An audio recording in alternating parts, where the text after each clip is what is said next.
नमस्कार प्रिय दर्शकों, हाजिर हूँ आज जन्म कुंडली से कुछ सूत्रों को लेकर। सूत्र तो कम, आप इसे उपाय अधिक समझिए।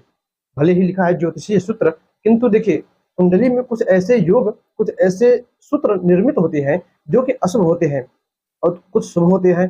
तो उन शुभ योगों को, उनके पावर को और बढ़ाने के लिए तथा जो अशुभ योग है उनकी शांति के लिए कुछ ऐसे उपायों को लेकर हाजिर हूँ जिन्हें कि आपकी कुंडली में बनना चाहिए। बड़े ही छोटे छोटे उपाय हैं, करना आवश्यक चाहिए। कहते हैं कि एक छोटा-सा घाव भी बहुत बड़े, आप कह सकते हो कि रोग का रूप ले ले सकता है।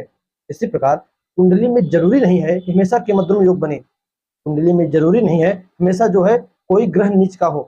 कुंडली में ज़रूरी नहीं है कि कोई ग्रह छठे 8वें भाव में बैठा हो।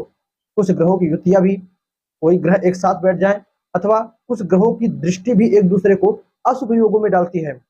जैसे आइए इसी में सबसे पहले आपको एक योग बताते चले तथा उनके क्या उपाय हैं उन पर भी चर्चा करते चले। दर्शकों, ज्योतिष शास्त्र में जो सबसे भयानक ग्रह जिसे लोग सबसे खतरनाक रूप में जानते हैं वह शनिदेव हैं। पहला सूत्र हम शनिदेव से प्रारंभ करें तो सूत्र कहता है आपकी जन्म कुंडली में कहीं पर भी शनि और मंगल की युति हो गई हो। ये कुंडली का पहला भाव है, सभी लोग जानते हैं। यहाँ से लेकर कहीं पर भी कुंडली में शनि और मंगल की युति हो तो यह एक प्रेत दोष या प्रेत योग या प्रेत सूत्र आप जो कर लीजिए, इस प्रकार का योग निर्मित होता है। इसके रहने से कुंडली में जातक के मुख से हमेशा थोड़ी प्रकार की दुर्गंध, किसी न किसी प्रकार की थोड़ी सी दुर्गंध बनी रहती है मुख में। ऐसे जातक को भूख भी हमेशा लगती रहती है। जिसकी जन्म कुंडली में शनि और मंगल, मैं यहाँ लिख देता हूँ, मान लीजिए हमने लग्न में ही शनि और प्लस मंगल की युति करा दी, तब ऐसे जातक के, जैसा कि मैंने शुरू में कहा, हमेशा भूख लगती रहेगी। हमेशा ऐसा जातक क्रूप वेश बनाकर बैठा रहेगा, न उसे स्नान करने से मतलब, न कपड़ों पर ध्यान रहेगा, न कुछ न कुछ। दर्शकों, ऐसे ग्रह की शांति के लिए आपकी कुंडली में भी यदि शनि मंगल की युति हुई हो तो इनकी शांति के लिए आपको लोहे का दान करना चाहिए। किंतु वह लोहा हो कैसा, तो जंग लगा हुआ हो, उस लोहे में जंग लगा हो, जंग लगा हुआ लोहा दान करना चाहिए, तब इस ग्रह की शांति होती है। अब जरूरी नहीं है कि आप किसी ब्राह्मण को ही किसी मंदिर में ही दान दो। यदि ब्राह्मण मिल जाए, मंदिर मिले तो सबसे अच्छा। जैसे देखिए, अब कुछ लोग लोहे का दान लेने से मना करेंगे, तो सबसे अच्छा है जहां पर मंदिर इत्यादि बन रहा हो या जहां पर मंदिर का जीर्णोद्धार हो रहा हो, तो वहां पर अनेकों प्रकार के लोहे के काम जो चीजें इस्तेमाल में ली जाती है, वहीं पर भी आप कुछ अच्छी चीजें दे दो, तो कुछ उसी में जंग लगी हुई चीजें दे दो कि ये साफ करके भैया आप यूज कर लेना। किसी भी प्रकार से थोड़ा अपना दिमाग लगा, किसी भी प्रकार से आप जंग लगे हुए लोहे का दान कीजिए, वो आपको इस ग्रह से शांति दिलाएगा। अब दर्शकों, इसी प्रकार फिर शनि की साढ़े साथी चल रही हो, आपको शनि की ढैया चल रही हो और उस समय आपको भयानक तकलीफ मिले, जैसे देखिए पता तो नहीं चलता, किंतु जिसको भी शनि की साढ़े साथी चल रही है या ढैया चल रही है, उसे रह रह पर कुछ उस समय पर बहुत प्रबल रूप में मानसिक अशांति हो जाती है। ऐसे जातक का मन स्थिर नहीं होता, एक जगह उसका मन नहीं लगता। तो ऐसी अवस्था में चीजें कि मानसिक टेंशन अत्यधिक बढ़ जाए, मानसिक स्थिति अत्यधिक खराब हो जाए, तब आपको 2 शराब की बोतल लेनी है। यह थोड़ा तंत्र विशेष से है। 2 शराब की बोतल लेनी है, उसमें से 1 शराब की बोतल आपको नाली में गिरा देना है। जहाँ पर भी आपके घर के बाहर, गाँव के बाहर कहीं पर भी नाला भरा हो, एक बोतल खोलिए, नाली में गिरा दीजिए और दूसरा बोतल किसी भैरव जी के मंदिर में ले जाकर चढ़ा दीजिए या रख दीजिए। ऐसे ही रख दीजिए। इससे भी आपके शनिदेव कुंडली में जो ढैया लगाकर या साढ़े साथी लगाकर आपके नाम राशि पर या कुंडली में जन्म राशि पर, जन्म लग्न पर बैठे हैं, इससे भी आपको बहुत राहत मिलेगी। जहाँ आपकी मानसिक शांति चरम सीमा पर थी, वो उतर कर एकदम लो क्वालिटी पर आ जाएगी।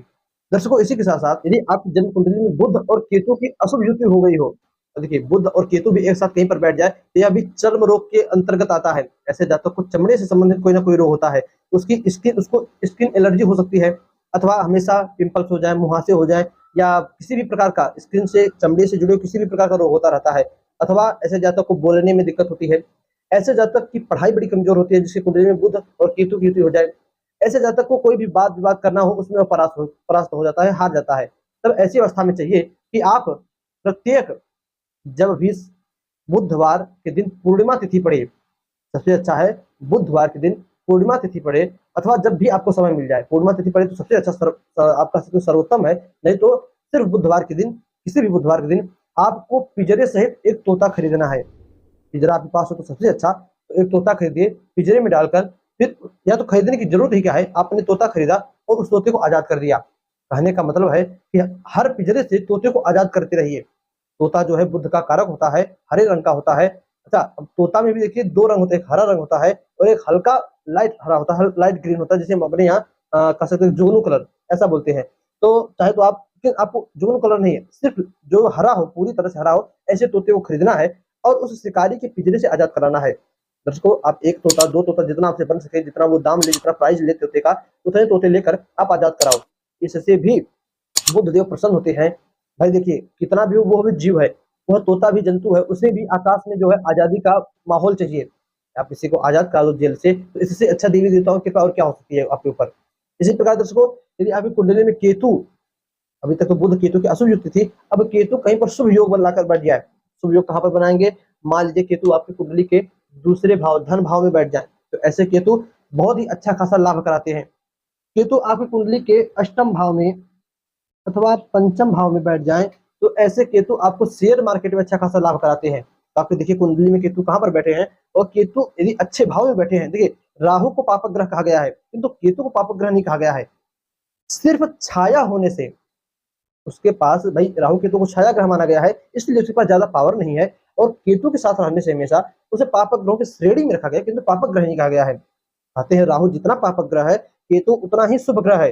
केतु यदि कुंडली में शुभ स्थानों पर बैठा हो, शुभ तो है ही, शुभ स्थानों पर पंचम में, दूसरे में, आठवें में बैठा हो, तो आपको अपने कान में एक सोने की बाली, यदि आप पहनते हो तो कान में सोने की बाली अवश्य धारण करनी चाहिए।